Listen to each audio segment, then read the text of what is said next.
네, 관세에 대한 우려감이 짙습니다만 그럼에도 불구하고 폭발적인 시세를 뿜어주는 테마의 힘으로 지수가 지탱을 해주는 모습을 보여주고 있습니다. 자, 오늘 월요일에 잠금 해제 이분과 함께 볼게요. 알파경제 김종효 이사님 나와 계십니다. 이사님 어서 오세요. 안녕하십니까. 예, 이사님과 함께 월요일에 잠금 해제 종목들 잠시 후에 열어보기로 하겠고요. 머니맵 먼저 살펴보고 오겠습니다. IT 반도체 섹터 장 초반보다 분위기가 점차적으로 나아지고 있습니다. 삼성전자 강보합으로 돌아섰고요. SK하이닉스도 2%대 낙폭에서 1%대 낙폭으로 조금씩 축소를 해나가고 있습니다. 그런 가운데에서도 삼성전기 4% 넘게 급등하고 있고요. DB하이텍도 8% 넘는 급등세에 나타내주고 있죠. 리노공업, 이스페타시스 같은 종목들도 1에서 2%대 강세 속에서 한미반도체의 6% 낙폭은 조금 아쉽기는 합니다. 2차 전지 종목들은 어느 쪽에서 출구를 찾아야 될까요? SK이노베이션이 강보합 움직임 나타내고 있습니다만 삼성 SDI의 3%대 낙폭을 필두로 해서 전반적으로 표정이 어둡습니다. 제약바이오 섹터도 오늘은 조금 쉬어가는 분위기고요. SK바이오사이언스, 파마리서치 각각 1%에서 2%대 상승 흐름 그려주고 있습니다. 금융주는 우리금융지주가 7% 넘는 급등이고요. 중국과의 훈풍이 깃들면서 게임 엔터 쪽도 좋습니다. SM 7% 넘는 급등세 여전히 유지하고 있는 가운데 항공, 여행, 건설기계, 로봇, AI 쪽 함께 강세 흐름 시연을 해주고 있습니다. 예, 머니맵 살펴보고 왔고요. 오늘 김종효 이사님과 첫 번째 종목부터 바로 열어보겠습니다. 자, 오늘 이 종목 또 만나보네요. 첫 번째 종목 네이버입니다. 지난 금요일 잠금 해제 종목이기도 했는데요. 관점이 변했다라는 새로운 이야기 들어볼 수 있을 것 같습니다. 첫 번째 키워드입니다. 네이버의 첫 번째 키워드는요. 과연 성장주로의 복귀를 성공적으로 만들어줄 수 있을 것인가 이 부분일 것 같습니다. 네이버가 여러 가지 변화들을 모색하고 있는 것 같아요. 그런 과정에서 네이버 본래의 아이덴티티라고 할 수 있는 성장주로의 복귀 가능하다고 보시는 건가요? 네, 그런 가능성을 타진하기 때문에 올해 외국인들의 매수가 주가의 등락과 상관없이 꾸준하게 들어오고 있는 게 아닌가라고 보여지거든요. 그러니까 우리나라에서 카카오도 최근 들어서 주가의 반응이 꽤 있었지만 네이버만큼 AI에 적극적으로 투자해온 기업이 있을까라는 측면에서 보면 충분히 의미가 부여 가능한 것 같고요. 자, 먼저 준비된 그림 보시면 네이버의 가장 큰 약점이 뭐였을까? 작년 한 해 내내 컨센서스를 실적에 하회한 적이 없잖아요. 근데 주가는 지속적으로 약세를 보이거나 굉장히 답답한 모습을 보여왔는데 이 내려가고 있는 이 하늘색 선이 포인트라는 거죠. 그러니까 네이버라고 하는 것은 성장주로서 베팅할 수 있느냐라는 게 핵심이었는데 전체적인 이제 DAU 그 다음에 전체적인 매출의 추이 이런 것들이 줄지는 않았지만 예상보다 많이 나오고 있지만 계속 우하향하고 있더라라는 것이 핵심이라고 보고 있습니다. 자, 그래서 일평균 사용자 수의 전체적인 움직임, 사용 시간 이런 것들에 있어서의 움직임이 하향되는 모습이었기 때문에 이 종목에 대해서 긍정적으로 볼 수가 없었고요. 그러니까 좀 낮게 평가할 수밖에 없었고 다음 이제 준비된 그림 볼까요? 자, 하나 더 준비된 그림 보시면 전체적으로 매출단에서의 움직임도 굉장히 좀 둔화되는 이건 다음에 볼 그림인데요. 그림이 준비되지 않은 것 같네요. 어쨌든 전체적인 매출단에서 있어서 다 늘어나고는 있는데 변화율 그러니까 소위 성장률이라고 하는 것들이 둔화되고 있는 게 핵심 포인트라는 겁니다. 그래서 지금 광고단이라든지 그 다음에 주요한 어떤 매출에서 검색 서비스라든지 이런 것들이 조금씩은 성장하고 있지만 그 성장 속도가 떨어지기 시작하면서 너의 미래는 뭐야? 라는 어떤 질문을 던졌을 때 네이버가 대답을 하지 못한 것이 저평가의 영역으로 만든 가장 핵심이었는데 이번에 딥시크도 나오고 어떻게 보면 이게 약간 소버린 AI로 가는 듯한 그런 모습도 보여주고 있잖아요. 그러니까 그런 양상 자체가 네이버에게는 좀 강점이 되지 않을까라고 방점이 찍히고 있는 것 같습니다. 예, 저도 네이버 사실 검색할 때 여전히 많이 사용하기는 하는데 요즘에는 검색 채널이 확실히 다양화된 측면이 있는 것 같습니다. 그러다 보니까 머무는 사용 시간 자체가 줄어들고 있다는 점에서 네이버가 앞으로에 대한 청사진을 확실하게 제시해주는 것이 분명히 필요하다라는 이야기를 해주신 거겠죠. 두 번째 키워드 바로 열어보겠습니다. 자, 이번 키워드는 경영진 복귀인데요. 앞서서 그림을 통해서 어느 정도 예고편을 좀 저희가 살펴볼 수가 있었습니다.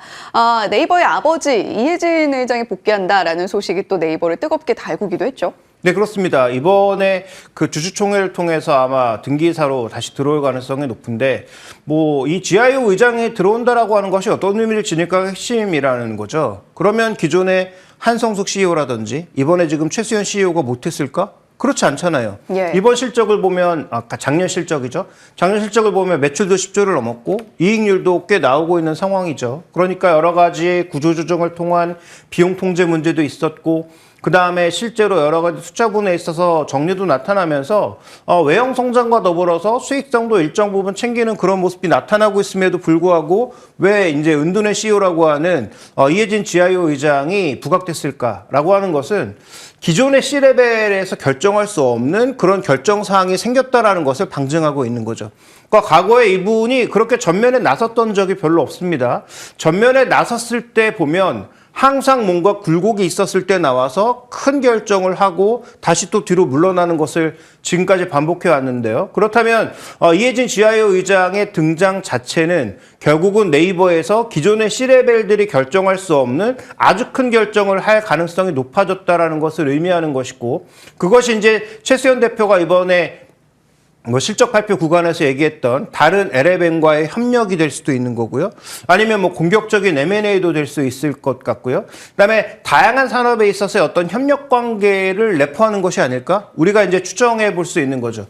그래서 어떤 결정을 내릴지는 뭐 저도 감히 알 수 없으나 네. 어쨌든 이해진 GIO 의장의 등장이라고 하는 것은 기존의 C레벨에서 결정할 수 없었던 대형 이슈의 결정일 가능성이 높고, 그것은 아무래도 지금 판도에서 봤을 때는 AI와 관련된 결정일 가능성이 굉장히 높다라고 판단하고 있는 것이고요. 그렇다면 아까 말씀드렸던 대로 네이버가 예전에 이 네이버라는 종목을 말씀드릴 때 사우디를 진짜 진심으로 파고 있다는 말씀을 여러 번 드렸잖아요. 그러니까 적어도 사우디나 GCC 국가 6개 국가는 소버린 AI를 결성할 가능성도 언급이 되고 있는 거고, 그러면 기존의 동남아 정도에 갇혀있던 네이버 라인의 어떤 라인의 그 확장이, 사용자 확장이 만약에 그쪽까지 나타날 수 있다면 이건 또 의미가 될 수 있는 부분이에요. 그래서 저는 이 부분을 굉장히 좀 주목해야 되지 않나라고 보고 있습니다. 네, 짧게 추가 질문 하나만 드리면요. 오픈 AI와의 협력도 열어놓고 있다, 이런 이야기도 최근에 네이버가 내놨잖아요. 협력이 이루어진다면 어느 방향으로 이루어질 가능성이 높다고 보시는지도 궁금하거든요. 네, 카카오식 방식은 아닐 거로 봅니다. 카카오야 뭐 기술이 없고 자신들이 준비된 게 없으니까 AI를 그대로 가져다 쓰겠다라는 거잖아요. 근데 여기는 이미 준비된 부분이 있기 때문에 자신들이 준비되어 있는 것을 다른 LLM과 어떻게 콜라보레이션을 할 수 있을지 정도의 협력일 가능성이 높습니다. 예를 들어서 네이버가 갖고 있는 말명치가 라인과 네이버를 합쳐보면 전 세계 언어 통화에서 가장 독특하다고 볼 수 있는 알타이게, 그것도 알타이게라고 보기가 정확하게 어려운 그런 한국과 일본어의 어순 특성을 그대로 반영할 수 있는 말뭉치가 이쪽에 많이 있죠.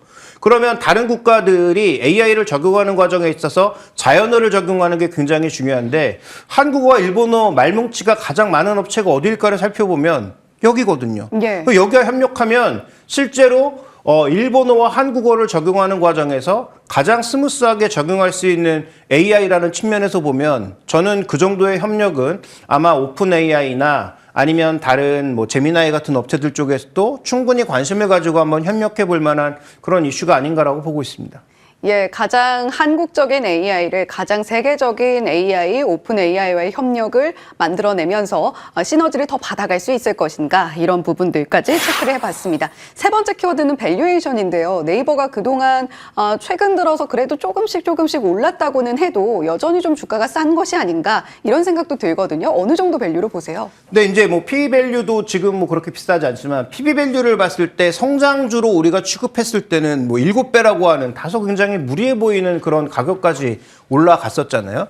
근데 성장주가 아니다 보니까 지금 어느 레벨까지 내려갔었냐면 한때는 거의 한 배 레벨까지 떨어졌다가 최근 들어서 조금 반등하고 있는 것이죠.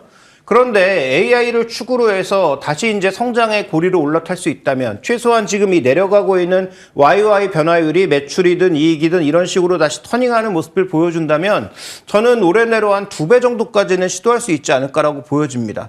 그러면 이 종목의 지금 PBR 2배는 한 33만 원 정도가 나오는데 근데 33만 원을 그대로 적용하기는 조금 어려운 게 여전히 조금 무거운 그런 상황이기도 하고 쌓여있는 매물 자체도 많다 보니까 저는 일정 부분의 할인은 또 필요하다라고 봐요. 그래서 할인 요인까지 적용하게 되면 뭐 러프하게 한 30만 원 내외 정도까지의 반등은 올해 좀 가능해 보이지만 그 이상으로 가려면 뭐 협력 관계 확장이라든지 뭐 공격적인 M&A라든지 추가적으로 네이버의 주가에 베팅할 만한 추가 이슈가 더 있어야 가능하지 않을까라고 판단하고 있습니다. 예, 네이버 성장주라는 타이틀이 무색하게 지금 PBR 1배에 머물러 있습니다. 2배까지 잡았을 때 한 33만 원 정도 되는데 그보다 살짝 할인을 적용한다면 30만 원의 목표가 적당해 보인다라고 이야기해 주셨네요. 자, 두 번째 잠금 해제 종목으로 이어가 보겠습니다. 이번 종목은 대한항공인데요. 통합으로 고공비행을 다시 한번 해낼 수 있을 것인가? 첫 번째 키워드 바로 열어보죠. 자, 이번 키워드 아무래도 아시아나와의 합병 이슈가 오랫동안 대한항공의 주가를 좀 눌러왔었잖아요. 통합으로 인한 시너지 효과는 어느 정도 될까? 좀 가늠하는 움직임들이 분주한 것 같아요. 예, 그렇습니다. 그래서 몇 가지 이제 준비된 그림을 보면서 바로 확인해 보도록 하겠는데 주가는 일단 일정 레벨에 정체되어 있는데 예, 지금 이 준비된 그림에서 보시는 것처럼 아시아나와 연결했을 때 언제 다시 이익이 폭발할 수 있을까가 결국 관건이잖아요. 그런데 작년도 그렇고 올해 내년 정도까지는 의미 있는 어떤 대한항공의 플러스 알파가 되기는 쉽지 않다라고 보고 있습니다. 그래서 전체적으로 지금 시장에서 예상하고 있는 건 정말로 합병 효과가 나타나는 2027년부터 조금 긍정적인 요소가 있지 않을까라고 보고 있는 거예요.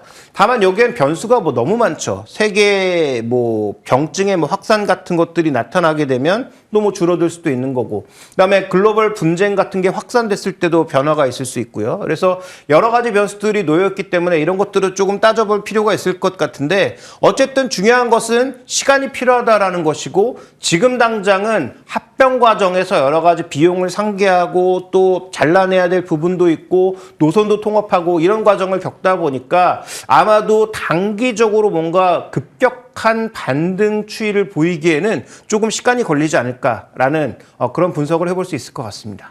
예, 대한항공의 두 번째 키워드로 바로 이어가 보겠습니다. 대한항공 사실 실적은 흔들리지 않고 잘 나와주고 있는데 두 번째 키워드 실적이라는 저희가 키워드 아래서 바라볼 것은 사실 코로나 때도 대한항공 같은 경우는 화물 운송이라던가 이런 부분들로 상쇄를 많이 하면서 실적의 흔들림이 아주 큰 기업은 아니었잖아요.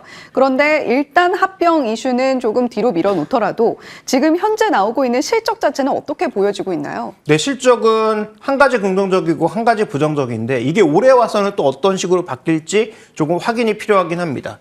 일단 준비된 그림 양쪽에서 보시면 국제선 운임은 떨어지고 있어요. 그 다음에 올해 뭐 여러 가지 경기 요인이라든지 이런 것들로 인해서 과연 공격적으로 늘어날 수 있을까에 대해서는 좀 고민을 하고 있는 것 같아요. 그래서 운임도 떨어지고 있지만 명수의 증가 측면에서는 조금 답보 상태에 있지 않을까라는 그런 분석이 나오고 있고요. 물론 FSC를 활용하고자 하는 사람들이 최근에 여러 가지 사고로 인해서 조금 늘어나고는 있으나 뭐 가격적인 측면이라든지 여러 가지 요소를 고려해 봤을 때 과연 그럴까는 좀 확인이 필요한 부분이고요. 오히려 지금 우리가 주목해 봐야 될 것은 화물 쪽이 개선되는 추이거든요. 물론 코로나 때만큼은 아니지만 최근 들어서 화물 운임이 개선되면서 상대적으로 마진이 높은 화물 운임의 개선 자체가 4분기에 좋은 실적을 가져왔다. 이렇게 봐야 되는데 근데 중요한 것은 지금 트럼프 대통령을 둘러싸고 나타나고 있는 이 관세 이슈로 인해서 지금 빠르게 운송해야 되는 그런 화물 운송 쪽이 혹시라도 또 덜컥거리지 않을까라는 그런 부담감이 있는 것도 사실이잖아요. 그래서 만약에 여객은 유지가 되는데 화물 쪽이 빠지게 되면 대한항공의 실적은 좀 변동성이 있을 수 있기 때문에 이러한 요인들이 일단 첫 번째로는 조금 주가를 덜컥거리게 만드는 요인이고요. 두 번째로는 최근 유가와 환율의 변동성이 확대되고 있는 것도 리스와 금리와 그다음에 유가에 민감한 대한항공의 주가를 결국은 조금 저평가시키게 만드는 그런 요인이 아닌가 이렇게 좀 봐야 될 것 같습니다. 네, 대한항공의 실적은 여객 부문과 화물 부분을 좀 나눠서 생각을 하되 최근 들어서 화물 운송 비용의 경우에는 운임이 조금씩 늘어나고 있다는 부분에 방점을 찍어보자라고 말씀을 해주셨습니다. 세 번째 키워드입니다. 사실 대한항공 실적 자체는 괜찮고 그러나 아시아나와의 합병으로 인한 시너지 효과는 아직까지 조금 이연이 될 것 같고 그런 가운데 남은 과제들 추가적으로 뭐가 있을까요? 네, 일단 아무래도 재무적 부담이 되겠죠. 뭐 아시아나항공의 최근에 뭐 실적도 어느 정도 정상화되고 여러 가지 정상화를 시도하고 있다고는 하지만 준비된 그림에서 보시는 것처럼 올해 기준으로 300%가 넘고 그러니까 올해 기준으로 지금 300% 육박하고 내년이 되더라도 뭐 그렇게 극단적으로 아주 뭐 드라마틱하게 내려가진 않는 것으로 보여요. 그러면 아까 말씀드렸던 리스 비용과 더불어서 저런 재무 구조와 관련된 부담감은 이 회사의 할인 요소라고 봐야 되는 상황입니다. 그래서 말씀해 주신 것처럼 대한항공의 지금 주가가 전혀 뭐 고평가되었다 이렇게 보기에는 어렵거든요. 예. 그럼에도 불구하고 지금 뭐 PB 1배 이상을 보면서 굉장히 이제 공격적으로 이 종목에 대한 베팅이라든지 아니면 목표가를 상향하기에는 꽤 부담이 있는 상황이다.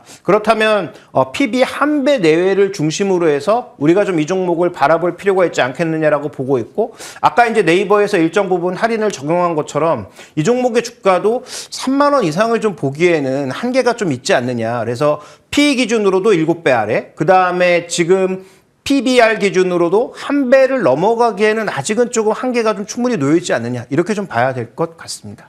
예, 대한항공 물론 앞으로 차차 해결해 나가야 할 과제들이 분명히 있지만 지금 주가는 조금 낮은 수준으로 보여지는 것은 사실이다라고 말씀을 해주셨어요. 그렇다면 목표가 어떻게 가져갈까요? 네, 말씀드렸던 대로 지금 뭐 PB 1배, 그 다음에 PER 7배 이상을 베팅하기에는 쉽지 않다라고 봐서 저는 뭐 3만 원 내외 정도가 이 종목의 일단은 1차적인 한계라고 보고 있고요. 그걸 뛰어넘으려면 아까 이제 말씀드렸던 여러 가지 제약 요소들을 다 벗겨내야 되는데 이건 뭐 단기적으로 벗어날 수 있는 그런 상황은 아닌 것 같습니다. 네, 대한항공 오늘 한 1.5%가량 상승을 만들어주면서 24,000원 선도 바라보고 있는 상황인데요. 일단 김종효 이사님께서 잡아주신 목표가는 3만 원입니다. 가격 전략까지 함께 기억해서 가져가시면 좋겠네요. 자, 오늘 월요일에 잠금 해제 알파경제 김종효 이사님과 함께 이야기 나눠봤습니다. 오늘 말씀 고맙습니다.